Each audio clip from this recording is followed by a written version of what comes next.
Welcome, everyone, to Dead Talk Live. And today it is my special honor to welcome special guest Demetrius Grosse, who has played Emil and now Josiah LaRue on Fear the Walking Dead. Demetrius, thank you so much for being our guest. How you doing today? Thanks for having me, Johnny V. Ah, man, it's awesome to have you here. So, we have limited time, so let's just get right to it. As I was telling you before we went live, your entry into Fear the Walking Dead, the season premiere of season 6, episode 1, where you played Emil the bounty hunter, that was the beginning of the anthology storytelling on Fear, and it worked out magnificently well. That episode, we had you, we had Michael Abbott Jr., and of course, Lenny James, and being directed by the awesome Michael Satrazemis. Watching that episode, it was like just this beautifully choreographed mini movie with Michael at the helm. Uh, Explain to me your experience walking onto the set and shooting that episode. I just had a really wonderful time. You know, Michael's Michael's a visionary, right? Like I think our franchise is very lucky to have him. Mm-hmm. I think a lot of those shots look like they were a winner because of the choreography and the rehearsal. Um, it was it was just fun, man. It was It's cool. Yeah, it was just fun. Like there's a collaborative energy on that set, and not. it's a well-oiled machine. The show, like the show, knows what works, and it has a um, very open line of communication between the audiences and the creators, Yeah. and the creative team. So there's always a pulse being taken in terms of what's working, and I think that makes for great cinema. Now, when you first read for your role as Emil the bounty hunter, uh, how did you feel about that role? And I assume that when you booked Fear the Walking Dead, you did not know that you were coming back. You probably, I'm assuming, you thought it was just a one and done, or am I wrong? No, I mean, I was the last person to find out that I was going to come back and get to play the brother of Emil. Like, um, I remember auditioning for taping for this character and for Emil, and it really just kind of coming to me,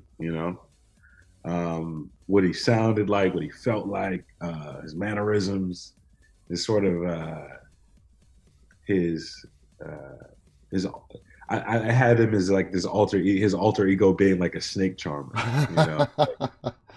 And so then when I got to do Josiah, I kind of took that whole like snake charmer motif, and then I thought of Josiah kind of as a snake wrangler, Okay. right? Because he's a search and rescue guy. So um, they're two sides of the same coin. Exactly. You guys They're are, identical twins, right? yep, So you twins. you can you can you can borrow a little bit from one, and then use your imagination. So when we meet Josiah in this last week on the episode, when we first meet Josiah, very similar to Emil, you're out for blood, you're out for Morgan to avenge the death of your brother. And then halfway through the episode, uh, you know, it's basically in the first part, we're watching Emil again, okay? It's like Emil. And then we switch over into Josiah. We see that you are not like your brother. You're not a bounty hunter, you're not a cold blooded killer. When you were acting it out, and the way the director walked you through that transition that happened mid episode. How did you, as an actor, do that flip, that switch? Great question, John.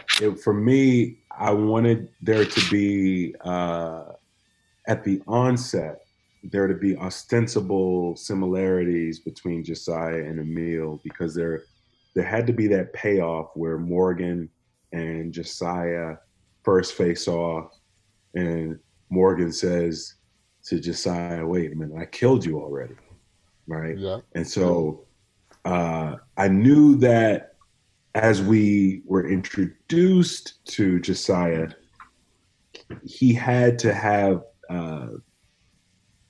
some real, like, palpable parallels to his brother.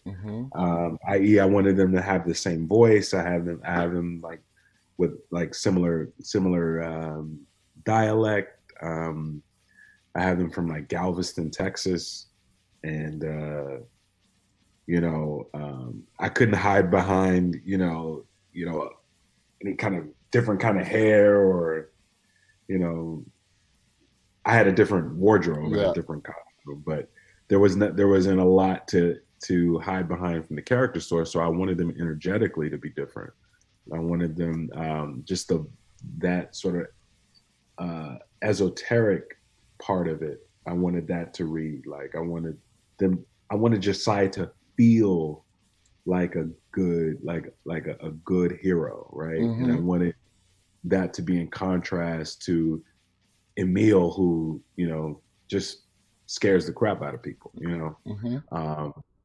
and Michael and Ian and Alex, they were very helpful in that process, with just giving me creative range to bring in what I thought was will work for it. And so I'm fascinated to see where they're going to take Josiah. When you were approached and you found out that they did want to bring you back, did the writers, producers walk you through the arc that they're going to put Josiah through this season and maybe beyond? Were you a little hesitant to come back and do a twin brother role? Explain that to us. Yeah, I wasn't really hesitant. I was actually excited at the challenge. It's one of those things that you kind of joke about. Like it almost seems like something that wouldn't really play, but it plays, And so I was excited for the challenge of it. Now, when you say, oops, sorry. Yeah, and they haven't really shared with me too much about what the future is. They've hinted at certain things. There is a chance that we'll see more of Josiah, but I think there exists, even as of today, as of right now, two identical twin brothers who are energetically different. And I almost want to say they have their own glee club, their own fan section. Like some people love Emil and some people like Josiah, and it depends on what vibe you're about. That's true. That's true. Now, you have built a very successful career on playing like these intimidating, badass characters. And you're brilliant at it. I mean, I love it. You come across as this very dominant alpha male character. So we saw that with Emil. Absolutely. You brought it all, you put it all out there. And so when you spoke about the challenges a few minutes ago, is Josiah a different type of role than what you're used to playing? And is that where the challenge part comes in? Josiah is a very different role in that he's, he's in a zombie apocalypse post a nuclear explosion. So that's, this is the first my entry into The Walking Dead first. Oh, I think you froze up. Let's see if we can get you back. Sorry, guys. I think Demetrius froze up. Let's see if we can get him back.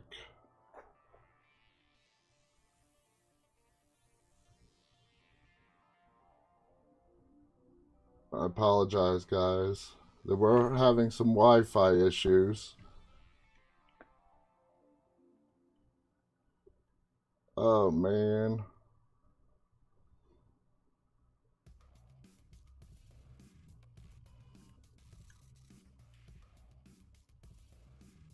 Okay, I just got a message, guys, that he may need to drop out and come back in again. So just hang tight, and we'll get Demetrius back. You can see the chat messages here. So just hang tight, guys. I apologize for that. Gotta love technology and Wi-Fi.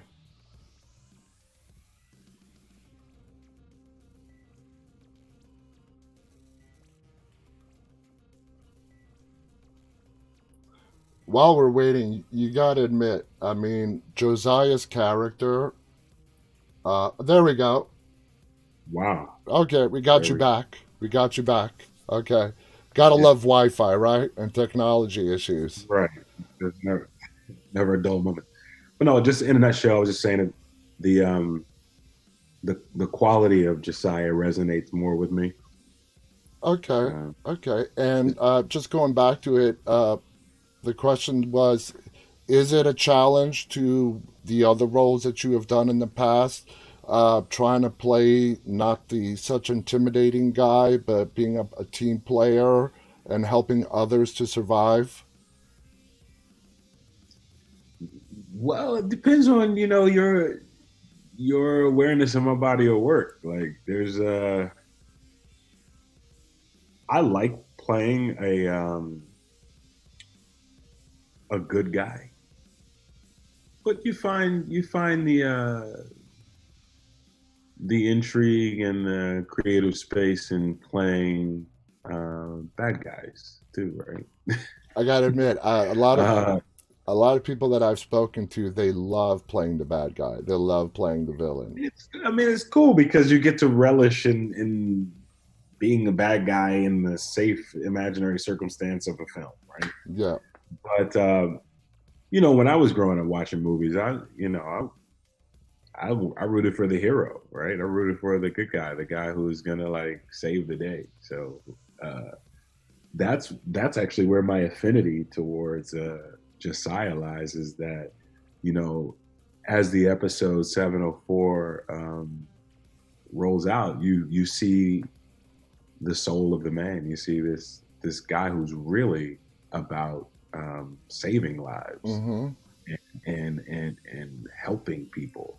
And to me, those are personas and images that I want to portray and that I want to represent. It was great to be able to play Emil and have that demonstrative energy, and then to be able to like show the antithesis of that in an identical brother. But yeah, I think there's a great opportunity in both of those lanes, whether you're the villain or the hero. Like they both offer great things for you creatively as an actor, and audiences. I think they gravitate to both of those two personas for different reasons. Absolutely. Now, moving forward in this season, uh, I think Josiah and Morgan Lenny James's character teaming up would make a very formidable team together when it comes to the antagonist so far of this season, which is Domingo Coleman, Victor Strand. Uh, do you agree with that? Do you think Josiah and Morgan working together are a force to be reckoned with? Yes. I definitely agree. I know. Yeah. I mean, it's they have very different skill sets, um, but they're both lethal Oh in yeah, their own way. But I think they're both guys who operate under a code of some kind of ethics, right? And they have a like a they've got a weird bond now. mm-hmm. They've got this strange like kind of bond. So we'll see what if anything comes of it.